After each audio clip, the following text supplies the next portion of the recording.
Hello friends, ഇന്ന് നമ്മൾ എടുക്കാൻ പോകുന്നത് 8ാം ക്ലാസ്സിലെ ഫസ്റ്റ് ചാപ്റ്റർ ആയിട്ടുള്ള ബേസിക് സയൻസിലെ അളവുകളും യൂണിറ്റുകളും എന്ന ചാപ്റ്ററാണ്. ഓക്കെ, അപ്പോൾ അതിനാദ്യം തന്നെ പറയുന്നത് ദൈനംദിന ജീവിതത്തിൽ ഇതുപോലെയുള്ള പ്രശ്നങ്ങൾക്ക് പരിഹരിക്കുന്നതിന് വസ്തുക്കളുടെയും പ്രതിഭാസങ്ങളുടെയും സ്വഭാവ സവിശേഷതകൾ അളന്ന് പ്രസ്താവിക്കേണ്ടതുണ്ട്. ഇത്തരം അളവുകളെ ഭൗതിക അളവുകൾ എന്ന് പറയുന്നു.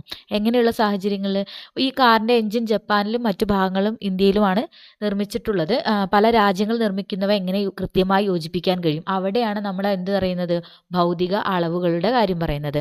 അതായത് വസ്തുക്കളുടെയും പ്രതിഭാസങ്ങളുടെയും സ്വഭാവ സവിശേഷതകൾ അളന്ന് പ്രസ്താവിക്കേണ്ട ആവശ്യമുണ്ട് അല്ലേ. ഇത്തരം അളവുകളാണ് എന്ത് പറയുന്നത്, ഭൗതിക അളവുകൾ എന്ന് പറയുന്നത്.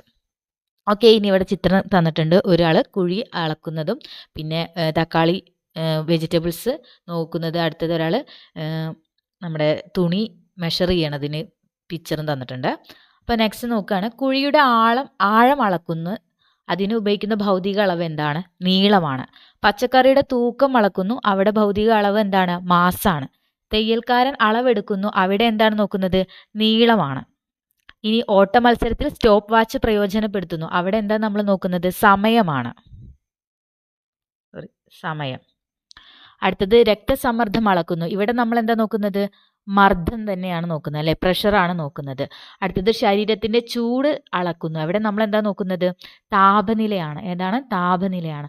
അപ്പോൾ ഭൗതിക അളവുകൾ നമുക്ക് കിട്ടി. ഏതൊക്കെയാണ്, നീളം, മാസ്, സമയം, മർദ്ദം, താപനില എന്നിവയൊക്കെ എന്താണ്, ഭൗതിക അളവുകളാണ്. നിങ്ങൾക്ക് പരിചിതമായ കൂടുതൽ ഭൗതിക അളവുകൾ കണ്ടെത്തി എഴുതൂ എന്നുള്ളതാണ്. അപ്പോൾ നമുക്ക് ഇത് തന്നെ ധാരാളമാണ്. ഓക്കെ, ഇനിയിപ്പോൾ പറയുകയാണെങ്കിൽ നമുക്ക് പറയാം വേഗത, പിന്നെ ഏതാ, വോളിയം, വ്യാപ്തം. ഇതൊക്കെ നമുക്കൊരു ഭൗതിക അളവുകളായിട്ട് പറയാം. എല്ലാ ഭൗതിക അളവുകളും നേരിട്ട് അളന്ന് കണ്ടെത്താൻ കഴിയുമോ എന്നാണ് ചോദിക്കുന്നത്.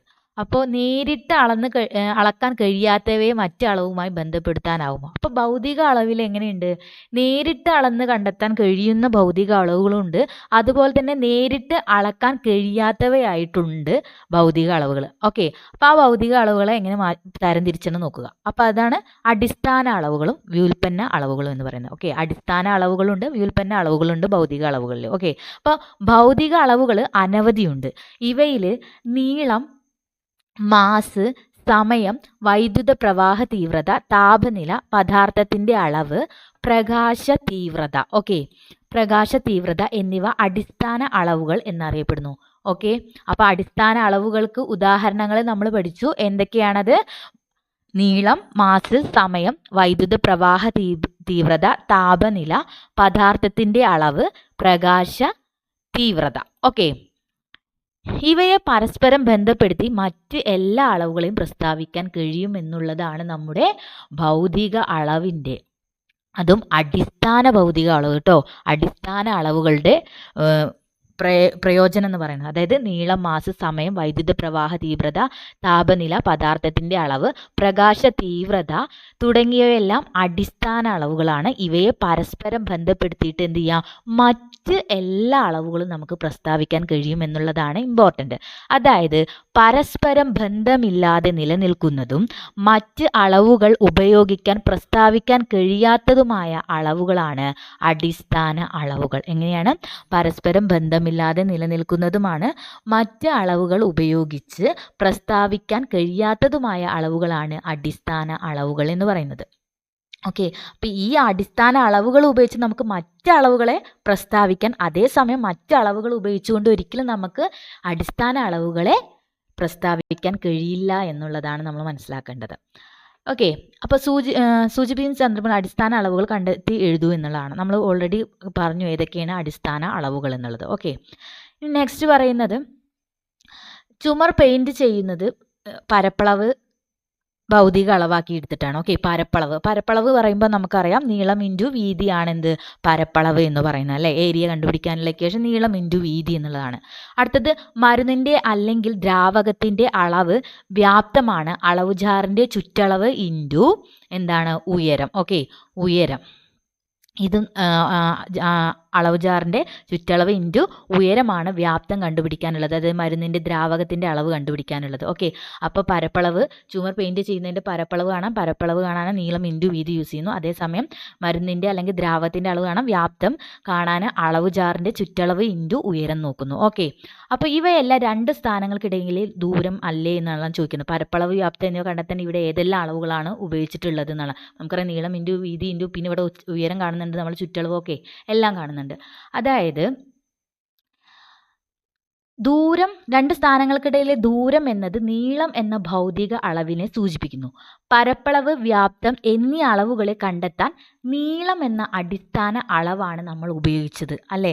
അടിസ്ഥാന അളവുകൾ ഉപയോഗിച്ചുകൊണ്ട് നമുക്ക് മറ്റൊരു അളവുകളെ പ്രസ്താവിക്കാൻ കഴിയും എന്ന് പറഞ്ഞു നമ്മൾ. അതാണ് ഇവിടെ നമുക്ക് കാണാൻ കഴിയുന്നത്. അതായത് ദൂരം എന്നത് നീളം എന്നൊരു ഭൗതിക അളവാണ്. ആ ഭൗതിക അളവ് ഉപയോഗിച്ചുകൊണ്ട് നമ്മൾ പരപ്പളവ്, വ്യാപ്തം എന്ന് തുടങ്ങിയ അളവുകളെ നമ്മൾ എന്ത് ചെയ്യുക, കണ്ടെത്താൻ, പ്രസ്താവിക്കാൻ ഉപയോഗിച്ചു.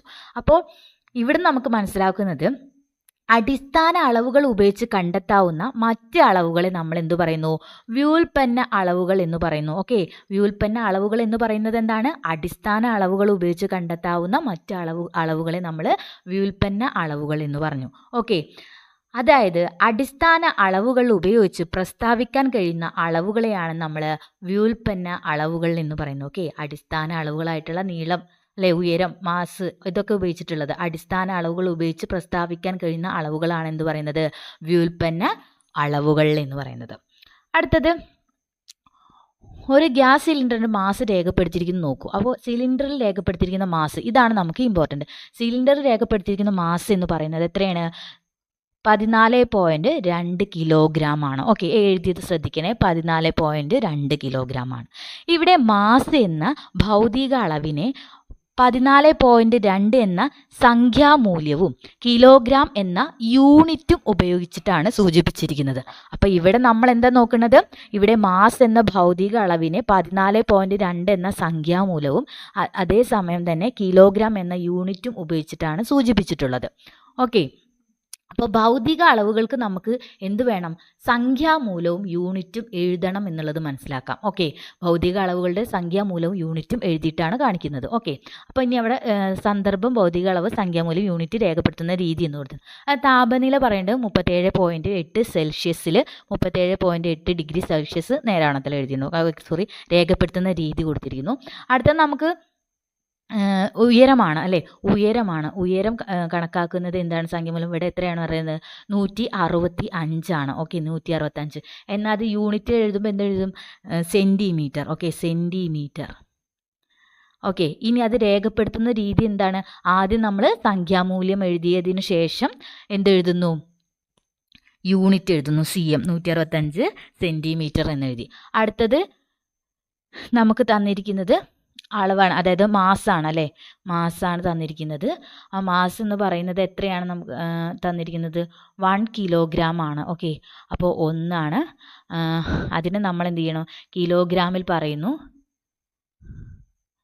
ഓക്കെ, കിലോഗ്രാമിൽ നമ്മൾ എന്ത് ചെയ്യുന്നു? കിലോഗ്രാം 1 kg എന്ന് എഴുതി. ഓക്കെ, അപ്പോൾ നമുക്ക് ഇത്രയേ ഉള്ളൂ സംഖ്യാമൂല്യം. അത് കഴിഞ്ഞതിന് ശേഷം എന്ത് ചെയ്യണം? യൂണിറ്റ് കൂടി എഴുതിയാലാണ് ഒരു ഭൗതിക അളവ് എഴുതുന്ന രീതിയാവുള്ളൂ. ഓക്കെ, അപ്പോൾ പട്ടികയിൽ നിന്ന് എന്ത് മനസ്സിലാക്കാം എന്നുള്ളതാണ്. അതായത് ഭൗതിക അളവ് പ്രസ്താവിക്കാൻ അതിൻ്റെ മൂല്യം കാണിക്കുന്ന സംഖ്യയും യൂണിറ്റും ചേർത്ത് എഴുതണം. എന്താണ് പറയുന്നത്? ഭൗതിക അളവ് പ്രസ്താവിക്കാൻ അതിൻ്റെ മൂല്യം കാണിക്കുന്ന സംഖ്യയും യൂണിറ്റും ചേർത്ത് എഴുതിയാൽ മാത്രമേ അതിനെ നമ്മളൊരു ഭൗതിക അളവ് എന്ന് പ്രസ്താവിക്കാൻ കഴിയുള്ളൂ എന്നുള്ളതാണ്. ഓക്കെ, അപ്പോൾ നമ്മൾ 2 പാർട്ടായിട്ടാണ് ചെയ്യുന്നത്. അപ്പോൾ ഫസ്റ്റ് പാർട്ട് നമ്മുടെ കഴിഞ്ഞു. എല്ലാവരും നന്നായിട്ട് പഠിക്കുക. അതുപോലെ തന്നെ ചാനൽ സബ്സ്ക്രൈബ് ചെയ്യാൻ നിങ്ങളുടെ ഫ്രണ്ട്സിനോട് പറയുക. ഓക്കെ.